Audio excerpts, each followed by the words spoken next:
Good morning बच्चों। आज का अपना विषय प्राचीन भारतीय विचारक कौटिल्य। जैसा कि अपन सभी जानते हैं, सभी को विदित है, कौटिल्य, चाणक्य और विष्णुगुप्त, इन तीनों के जो विचार हैं, यानी तीनों एक ही व्यक्ति। और कौटिल्य का ग्रंथ अर्थशास्त्र में उसने विभिन्न आंतरिक और बाहरी प्रशासनिक व्यवस्था का उल्लेख किया है। आज अपन कौटिल्य के अनुसार राज्य की सर्वोच्चता का जो सिद्धांत है उसका अपन अध्ययन करेंगे, उसको अपन समझने का प्रयास करेंगे। कौटिल्य ने राज्य को अपने आप में एक साध्य एंड इन इटसेल्फ मानते हुए सामाजिक जीवन में राज्य को एक सर्वोच्च, एक ऊंचा और एक महत्वपूर्ण स्थान दिया। कौटिल्य धर्म और नैतिकता के प्रति रूढ़िवादिता से बहुत अधिक परे हैं। जो मानव धर्मशास्त्र के प्रणेता रहे मनु की लीक से हटकर उन्होंने राज्य के हित को ऊंचा रखा, सर्वोपरि रखा, और राज्य के हित के सामने वे नैतिकता के सिद्धांत को भी परे रख देते हैं। ऐसा पढ़ने को मिलता है, हो सकता है कि राजनीति में जो इस कुटिल प्रवृत्ति का समर्थक होने के कारण उनका कल्पित नाम कौटिल्य रखा हो। उनके इन सिद्धांतों के आधार पर कौटिल्य को भारत का मैकियावेली कहा जाता है। जैसा कि अपन मनु के विचारों में देख चुके हैं, पाश्चात्य राजनीतिक विचारों को, आधुनिक पाश्चात्य राजनीतिक विचारों का जनक मैकियावेली कहा जाता है। कौटिल्य और मनु के विचारों में जो एक अंतर देखने को मिलता है वह यह है कि मनु धर्म को सर्वोपरि स्थान देकर राज्य को धर्म के अधीन कर देते हैं। अपन ने देखा कि मनु ने हर जगह राजा को धर्म के अधीन बताया, उसकी ड्यूटी बताई, उसका कर्तव्य बताया। दूसरी ओर कौटिल्य धर्म के स्थान पर अर्थ को अधिक महत्वपूर्ण स्थान देते हैं। प्रोफेसर केपी जायसवाल ने अपनी पुस्तक हिंदू पॉलिटी में स्पष्ट किया कि कौटिल्य के विचारों में अर्थ का क्या तात्पर्य है। क्या है कौटिल्य की नजर में अर्थ? उन्होंने स्पष्ट किया, ऐसी भूमि या क्षेत्र जिस पर मनुष्य रह रहे हों। क्या का अर्थ? ऐसी भूमि, ऐसी जमीन, ऐसा क्षेत्र जिस पर मनुष्य निवास कर रहे हों। अतः अर्थशास्त्र वह संहिता है जो भूमि अर्जित करने और उसकी अभिवृद्धि करने के उपायों का निरूपण करती है। यानी अर्थशास्त्र कौन सा ग्रंथ है? जो भूमि या जमीन को अर्जित करना, उसको प्राप्त करना, उसमें अभिवृद्धि कैसे की जा सकती है, उन उपायों का वर्णन कौटिल्य के ग्रंथ अर्थशास्त्र में बताया गया है। डॉक्टर अल्तेकर के अनुसार कौटिल्य का अर्थशास्त्र राजशास्त्र का ऐसा सैद्धांतिक ग्रंथ नहीं जिसमें प्रशासन या राजनीति के मूल सिद्धांतों का विवेचन किया गया, बल्कि यह प्रशासन के लिए लिखी गई एक मार्गदर्शिका है। इसका क्या अर्थ हुआ? एक गाइडलाइन है अर्थशास्त्र। किसके लिए गाइडलाइन है? कि किस प्रकार से प्रशासन चलाया जाए, किस प्रकार से एडमिनिस्ट्रेशन की व्यवस्था की जाए। इसमें न केवल राज्यशास्त्र, राजनीति शास्त्र के मूल सिद्धांतों का वर्णन है, बल्कि प्रशासन के लिए लिखी गई एक ऐसी महत्वपूर्ण पुस्तक है, एक ऐसा महत्वपूर्ण ग्रंथ है जिसमें एक गाइडलाइन के रूप में प्रशासन के लिए बहुत कुछ लिखने का प्रयास किया गया है।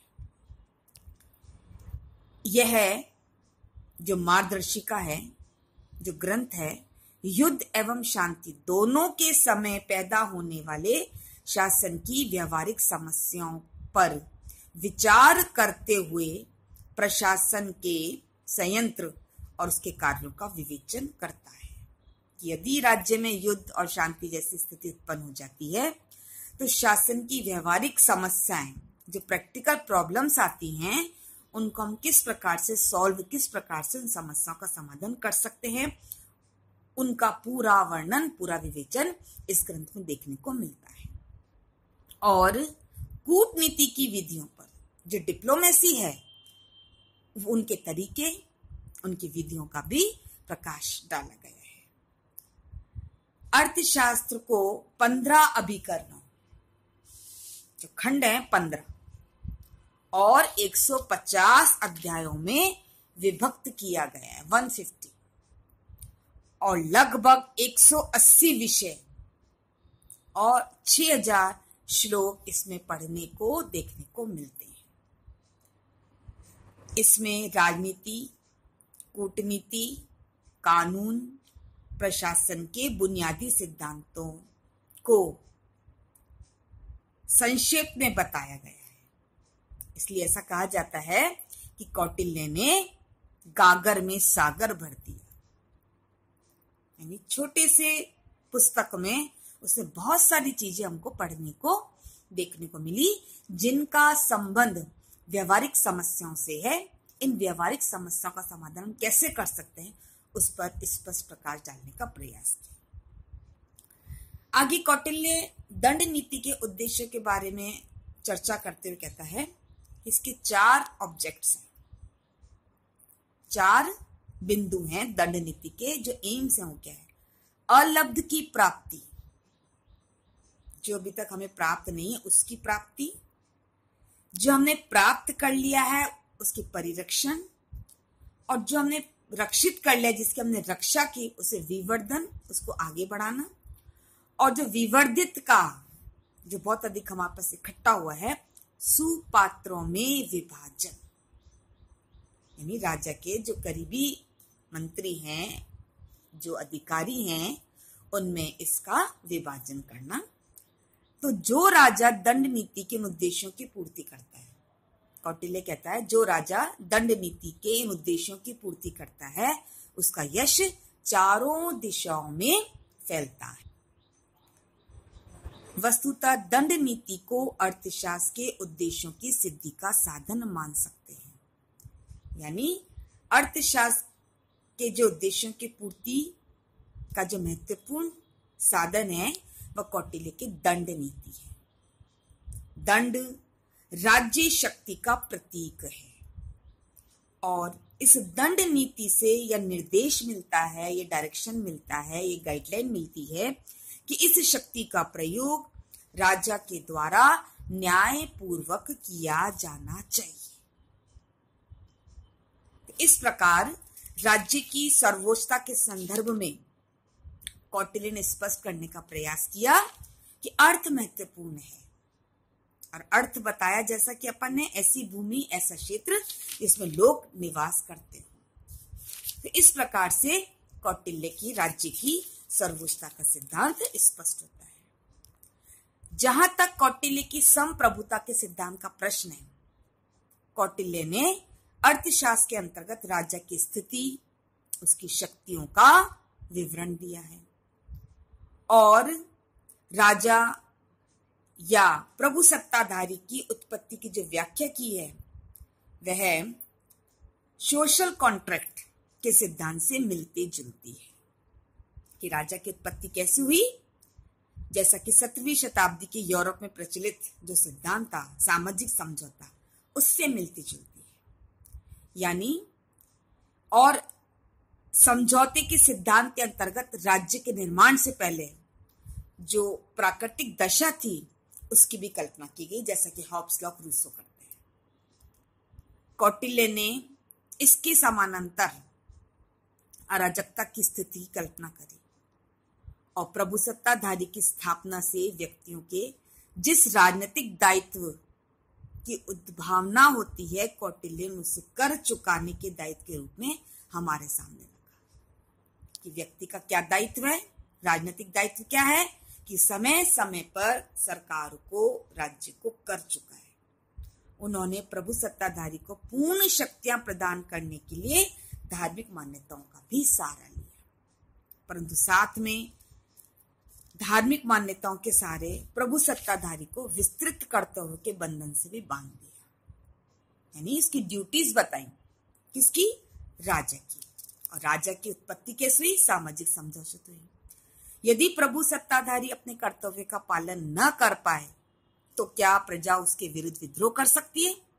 कौटिल्य ने यद्यपि ऐसा नहीं कहा, परंतु उसके कराधान का सिद्धांत जो है, थ्योरी ऑफ टैक्सेशन से ये स्पष्ट होता है, यदि राजा प्रजा के कुशल क्षेम की व्यवस्था ना कर सके, प्रजा के हित से संबंधित काम ना कर सके, तो प्रजा उसे कर देना बंद कर दे।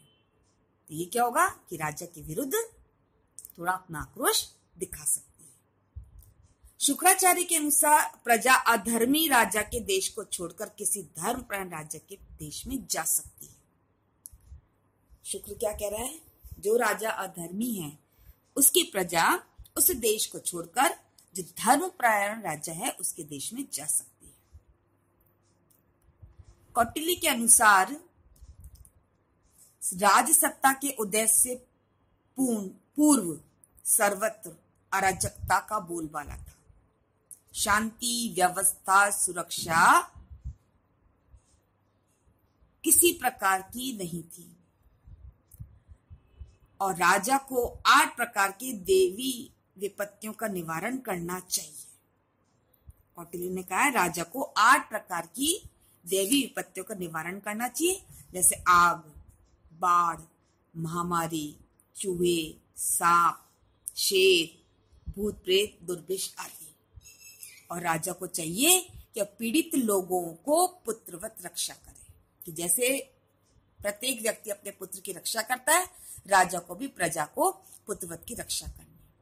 और गुप्तचरों की सहायता से अपराधियों को पकड़ने की विधियों का निर्देश देते हुए कौटिल्य ने विभिन्न प्रकार के अपराधियों के लिए भी दंड निर्धारित किए हैं। इस प्रकार रक्षा के कृत्य को 3 भागों में बांटा जा सकता है।